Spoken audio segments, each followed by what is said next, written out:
آپ کا بھائی اس محرم میں ہر روز 8 مجلسیں کر رہا ہے.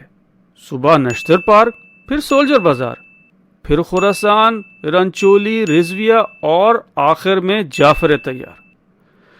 بس صبح سے رات ہے، یہ عزا ہے اور ہم ہیں عزادار دنیا میں پھیلے ہوئے.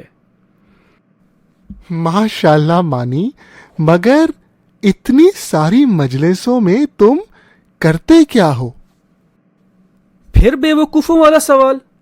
کبھی کبھی تو میرا دل چاہتا ہے کہ یہ مانی شانی کا نام چینج کر کے بے وقوف شانی رکھ دوں. نہیں مانی، سیریسلی تم مجلسوں میں کرتے کیا ہو؟ پھر بے وقوفوں والا سوال. بھائی بی بی کو پرسہ دیتا ہوں کیونکہ امام حسین پہ رونے والا کوئی نہیں تھا، اور ہم وہ قوم ہیں جن کا کام امام حسین پہ رونا ہے. میں روتا ہوں اور پرسہ دیتا ہوں. مانی یقیناً اس رونے کا، اس پرسے کا اجر عظیم ہے جو تمہیں مل کر رہے گا. مگر مانی، کیا بی بی کی ایکسپیکٹیشن ہم سے صرف یہی ہے کہ ہم ان کے بیٹے کے غم پہ روئیں اور ان کو پرسہ دیں؟ کیا بی بی ہم سے صرف یہی چاہتی ہیں؟ آف کورس بھائی، آف کورس. بی بی کی ہم سے صرف یہی ایکسپیکٹیشن ہے کہ ہم ان کے بیٹے پہ روئیں اور ان کو اس کا پرسہ دیں. مانی یہ بہت سوچ طلب ٹاپک ہے، ہمیں سوچنے کی، سمجھنے کی ضرورت ہے. مانی بے شک رونے کا، گریے کا اجر عظیم ہے، بہت اجر ہے، اتنا اجر ہے کہ ہم سوچ بھی نہیں سکتے. مگر یہ کہنا کہ بی بی کی ہم سے ایکسپیکٹیشن صرف اور صرف یہی ہے کہ ہم ان کے بیٹے پہ روئیں اور گریا کریں، یہ بات درست نہیں ہے. ہم نے اپنے دین کو آدھا لیا ہے. گریے کے ساتھ اطاعت کی بھی ضرورت ہے. اطاعت مسٹ ہے، شرط ہے. مانی اگر ہم اپنے ذہنوں کو پیچھے لے جائیں، ہسٹری میں لے جائیں، تو دیکھو کون کون امام حسین علیہ السلام پہ رو رہا ہے. امام سجاد رو رہے ہیں، بی بی زینب رو رہی ہیں. کیا ان کا رونا اور ان لوگوں کا رونا جنہوں نے امام علیہ السلام کی اطاعت نہیں کی برابر ہے؟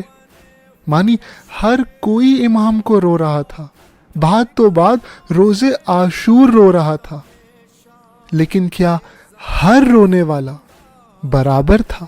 ہر گریا کرنے والا برابر تھا؟ کیسی دشمن امام حسین اور کیسی دشمن عزا والی بات کر رہے ہو؟ کوفے والوں نے تو امام حسین کا ساتھ ہی نہیں دیا تھا. ان کے رونے کا کیا فائدہ؟ ایگزیکٹلی مانی، ایگزیکٹلی 100%. کوفے والوں نے امام حسین علیہ السلام کا ساتھ چھوڑ دیا تھا. اب ان کے رونے کا کیا فائدہ؟ یعنی وہ لوگ جو اپنے امام کا ساتھ چھوڑ دیتے ہیں، ان کی اطاعت نہیں کرتے. تاریخ گواہ ہے کہ تاریخ ان کے رونے کو کوئی کریڈٹ نہیں دیتی.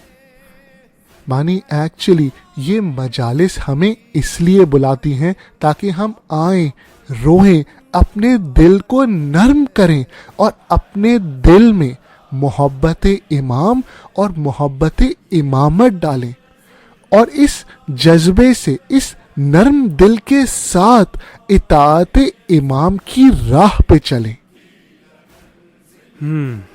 میں نے تو اس طرح کبھی سوچا ہی نہیں. مانی سوچنے کی ضرورت ہے. ان آنسوؤں کی بہت فضیلت ہے.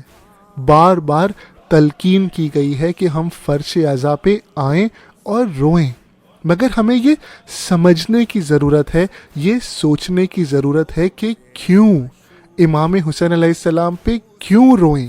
کیا صرف اس کا مقصود جنت ہے؟ کیا صرف اس لیے تاکہ ہمیں جنت کے بلند ترین درجات مل سکیں، اپنے گناہ بخشوا سکیں؟ مانی جنت تو ہمیں مل ہی جائے گی، اجر تو ہمیں مل ہی جائے گا، مگر ان آنسوؤں کا اصل مقصد ہمیں راہ امامت سے جوڑنا ہے، ہمیں امام کی اطاعت سکھانا ہے. اصل مقصد ان آنسوؤں کا یہ ہے کہ ہم ان آنسوؤں کے ذریعے زہیر ابن کہن بن سکیں، حبیب ابن مظاہر بن سکیں، مانی کربلا والوں کو دیکھ کر ان پہ آنسو بہا کر ان جیسا بننے کی کوشش کر سکیں۔